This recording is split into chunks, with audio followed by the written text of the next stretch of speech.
توکل اگر ہم سیکھ جائیں تو توکل ایک ایسی دولت ہے کہ جو خوشحال زندگی کی ضمانت بنتی۔ جب ہم اللہ پر توکل نہیں کرتے اور ہم سمجھتے ہیں یہ سب کچھ ہماری محنت کا نتیجہ ہی ہوگا، اور نتیجہ جب نہیں آتا تو پھر ہم بے چین مضطرب ہو جاتے ہیں، اور جب ہم اس پہ توکل کر لیں تو پھر ہمارا صرف اتنا ہی کام ہے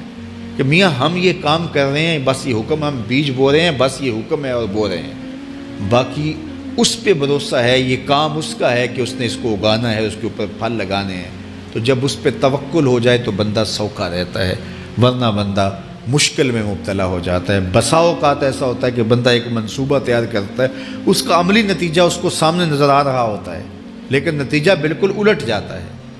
سید علی المرتضیٰ فرماتے ہیں میں نے اپنے ارادوں کی شکست سے ہی اپنے رب کو پہچانا ہے، کہ میں ایک منصوبہ تراشتا ہوں کہ یہ اور یوں ہوگا اور وہ ہونا چاہیے، لیکن نتیجہ وہ نہیں آتا، تو کوئی طاقت ہے اس کا جو نتیجہ بدل دیتی ہے۔ تو بندہ اس طاقت پہ یقین کرتے، اس پہ توکل کر کے جو ہے وہ اس پہ بھروسہ کر لے تو زندگی سوکھی ہو جاتی ہے۔ مغرب میں جو اللہ پر یقین نہیں رکھتے وہ خودکشی کر لیتے ہیں کہ یہ کیوں ہو گیا، ایسا نہیں ہونا چاہیے تھا، لیکن ہم خودکشی اس لیے نہیں کرتے، ہم کہتے ہیں میرا رب جس طرح چاہے اس طرح ہی ہوتا ہے، جو اس نے طے کیا ہوا ہے وہ کر کے رہتا ہے، اس لیے تم اس پہ توکل کر لو اور اس پہ بھروسہ کرو۔ حضور علیہ الصلوۃ والسلام نے فرمایا لو انکم توکلون علی اللہ حق توکلہ، اللہ پر توکل کرنے کا جو حق ہے اگر تم وہ ادا کر دے تو فرمایا اللہ تمہیں ایسے رزق عطا کرے جیسے پرندوں کو عطا کرتا ہے۔ ہمارا تو کاروبار ہے، یہ فیکٹری ہے، یہ دکان ہے، یہ ہماری نوکری ہے، ہم نے یہاں سے کمائی کرنی ہے۔ پرندوں کا کوئی کاروبار نہیں ہوتا، کوئی نوکری نہیں ہوتی، کوئی ٹھیا، کوئی اڈا نہیں ہوتا جہاں جا کے انہوں نے رزق کے لیے کوئی آغاز کرنا ہوتا ہے، بلکہ حضور نے فرمایا تغدو خماسا و تروح بطانا، جب وہ صبح گھر سے نکلتے ہیں تو خالی پیٹ نکلتے ہیں اور انہیں کوئی اپنی منزل کا تعین نہیں ہوتا، جدھر خیال آیا اڑ گئے ادھر،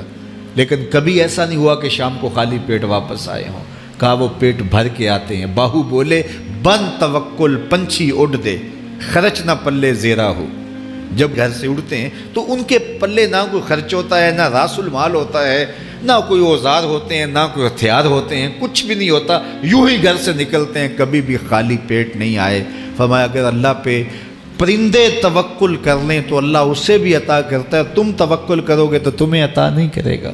تو تمہاری زندگی سوکھی ہوگی۔ گھر سے نکلو کام کے لیے، فیکٹری کے لیے، مزدوری کے لیے، لیکن ٹینشن نہیں لینی کہ کیسے ملے گا، کیسے ہوگا، درود پڑھتے جاؤ اور مصطفیٰ کریم پہ سلام پڑھتے جاؤ، وہ تمہارے لیے رزق کے دروازے کھول دے گا۔ اللہ فرماتا ہے ما یفعل اللہ بعذابکم، وہ تمہیں عذاب دے کے کیا کرے گا؟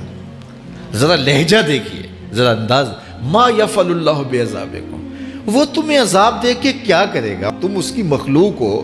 اپنے دستے قدرت سے اس نے تمہیں بنایا ہے، تو وہ تمہیں عذاب دے کے کیا کرے گا؟ اس کی ضرورت نہیں ہے کہ تمہیں عذاب دے، نہ اس کی چاہت ہے کہ تمہیں عذاب دے، کوئی خود چھلانگے لگائے تو اس کی مرضی۔ فرمایا کہ ما یفعل اللہ بعذابکم، وہ تمہیں عذاب دے کے کیا کرے گا؟ ان شکرتم و آمنتم، اگر تم شکر ادا کرو اور ایمان لاؤ تو وہ تو قدردان ہے جو کوئی اس کا شکر کرتا ہے اور جو اس پر ایمان لاتا ہے۔ تو اللہ اس کے لیے عذاب نہیں رکھا، اس کے لیے رحمتیں رکھی ہوئی ہیں۔ تمہیں دستے قدرت سے بنایا ہے اور وہ تمہیں خوش دیکھنا چاہتا ہے، تمہیں خوشحال دیکھنا چاہتا ہے، تمہیں سرشار دیکھنا چاہتا ہے، تمہیں نہال دیکھنا چاہتا ہے، تمہاری زندگی کو خوشگوار دیکھنا چاہتا ہے۔ تم نے اپنے آپ کو خود اپنے اعمال کی وجہ سے مصیبتوں میں ڈالا ہے، تو کہا شکر کرنے کی عادت ڈال لو، دیکھنا پھر اللہ تعالیٰ جل شانہ کی رحمتیں تمہارے اوپر کس طرح اترتی ہیں، اس کی نوازشیں تمہارے اوپر کیسے برستی ہیں۔